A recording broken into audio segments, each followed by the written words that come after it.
Hello મિત્રો, રામ રામ ને સીતારામ બધાને. તો બાપા સીતારામ બધાએ હાજર રાખી શુભકામના આપું છું. તો જો અત્યારમાં સવાર થઈ ગઈ છે, પહેલાં તો આપણે આવીને ફર્સ્ટ ક્લાસ તૈયાર પણ થઈ ગયા છે. તો અત્યારમાં બધું કામકાજ પણ આપણે બધું પૂરું કરી નાખ્યું છે, કપડાં પણ ધોઈ નાખ્યા છે, આ બધી સરસ મજાનું વાળી પણ નાખ્યું છે અને તડકો પણ થઈ ગયો છે. તો અત્યારમાં આપણે ઢોર માલને તો પહેલાં નીર નાખી દીધી, જો બધા ખાય છે. તો ઘર પાછળ ઢોર બાંધે અને પણ આપણે નીર નાખી દીધી છે, એ પણ ખાય છે. તો મમ્મીને મારા પપ્પા એ લગ્નમાં જવાનું હતું, તો લગ્નમાં વ્યાઈ ગયા છે. અને મારી બેનને ભારતી બેનને આજે તેડવા આવવાના હતા, એ પણ તો મારી જીજુ આવ્યા હતી એને પણ ચડી જશે. તો કાલે દક્ષાબેન આવ્યા હતા, તો દક્ષાબેન અત્યારે એને જલપાબેન બે વાડીએ ગયા છે. તો આપણે ઘરે રહેવાનું છે. તો અત્યારે બધું કામકાજ પૂરું કરી નાખ્યું છે. તો ઢોર માલને નીણ પણ નાખી દીધી છે. તો આપણે થોડીક નીણ વાઢવા જવાનું છે. તો નીણ પણ વાઢી આવી અને થોડોક ઢોર માટે અને ઢોર માટે ગોળ પલાળવાનો હતો. તો સરસ મજાનો ઢોલમાં આપણે ગોળ પલાળી દીધો છે. તો અત્યારે તમે 10:30 જેવો ટાઈમ થાય ત્યારે આપણે એને પાવાનું હોય, બે નીર નાખવાની હોય, પછી આપણે એને પાવાનું હોય. તો હમણાં આપણે પાઈ દઈશું, ગોળ પણ પાવાનો છે. તો સવારની તો 7 વાગ્યાના અત્યારમાં ભણવા વ્યાઈ જશે. તો બેનની પણ વ્યાઈ જશે. તો ઘરે હું એકલી છું.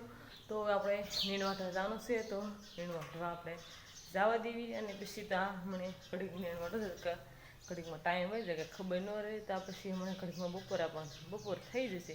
તો રસોઈ બનાવવાનો ટાઈમ પણ થઈ જાય ઘડીકમાં. તો અત્યારમાં જલ્દી આપણે બધું કામ કરવા મળે. નીણ વાઢવા જવાનું છું, તે નીણને એવું વાઢી આવી, નીણ પણ વાઢીને વ્યાયા આસવી નાખી છે. એટલી વાઢી આપણી તો આટલી વાઢી છે ને. તો ઢોરમાલને આપણે હાંઠી નાખી દીધી છે. તો જો આ હાંઠીમાં પાલો એ ખાય છે. તો આ ત્રીજી નીણ આપણે કરી છે.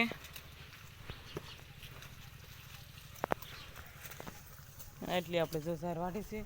અને આજે તો આપણે ફરજો ધોવાનો હતો, તો સરસ મજાનો ફરજો પણ ધોઈ નાખ્યો છે. તો હવે આપણે રસોઈ બનાવવાનો ટાઈમ થઈ ગયો છે. તો ઢોરમાલ માટે નીણ પણ નાખી દીધી છે અને વાઢીને પણ વ્યાયા છે. તો હવે આપણે રસોઈ બનાવવાનો ટાઈમ થઈ ગયો છે. તો રસોઈ બનાવવા મળવી બેન વાળી ગયું છે. એટલે ખાલી 3 જણવાનું રાંધવાનું છે. એટલે 2-3 રોટલા કરવાનું, થોડુંક શાક બનાવવાનું છે. તો આપણે રસોઈ બનાવવા મળવી. કાંઈ ને દૂધીનું ભરથું બનાવી નાખ્યું અને રોટલી પણ આપણે વણી આવી છે. તો રસોઈ બની ગઈ છે, રસોઈ તૈયાર છે. તો હમણાં બે બેનો આવે એટલે પછી હમણાં આપણે જમી લઈશું. ભાતનો ફોન કરશે તો ભાત તો લગભગ નથી બાંધવાનું આપણે. તો હમણાં મારી બેન ફોન કરશે તો ભાત લેવાનું છે. તો અમને સરસ મજાનો ભાત તૈયાર કરી દઉં તો દઈ દઈશ. નકર અમે બે બેનું પી આવશે, લગભગ તો વી આવશે. તો હવે આપણે ઢોરમાલને જો હાઠી છે બધી એ સરસ મજાને આપણે લઈ લેવું, ઓલી પર ગોઠવી દઈએ પાથરા. તો લઈને પછી ઢોરને પાવાના છે. તો ગોળ ને એવું આપણે પલાળેલું છે. તો બે ભેંસુને આપણે પાઈ દઈએ ગોળ. તો હવે ઢોર પાવા મળવી અને પછી જમી લઈશું.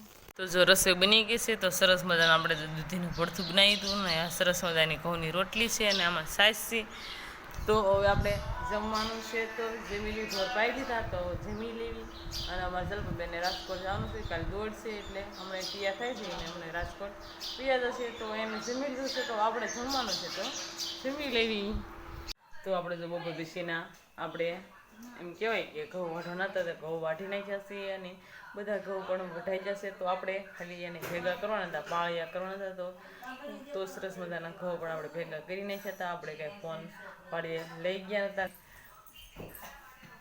જમવાનું છે. તો અત્યારે સાંજ થઈ ગઈ છે. તો આપણે રસોઈ પણ બની ગઈ છે. તો જમવાનું છે. તો બધા જમી લઈશું. વાળું તૈયાર થઈ ગઈ છે ને બધા જમવા પણ બેસી ગયા છે. તો આજે આપણે સરસ મજાના સક્કરિયા લાવ્યા છે. તો સરસ મજાના સક્કરિયા બાફ્યા છે. એનામાં જો ચા છે, એના ઘઉંની રોટલી છે અને સરસ મજાનો જો શેરો બનાવ્યો છે. અને આ બધા જમવા બેસી ગયા છે. તો આપણે પણ જમી લેવી. તો આજનો લોગ આપણે અહીંયા પૂરો કર્યું છે. કમેન્ટમાં કહેજો કેવા લાગે, પસંદ જ આવે તો લાઈક કરજો, શેર કરજો અને ચેનલ પર ન હોય તો વિડીયોને સબસ્ક્રાઈબ કરવાનું ભૂલશો નહીં. ફિલ્મો છે નવા વ્લોગ સાથે.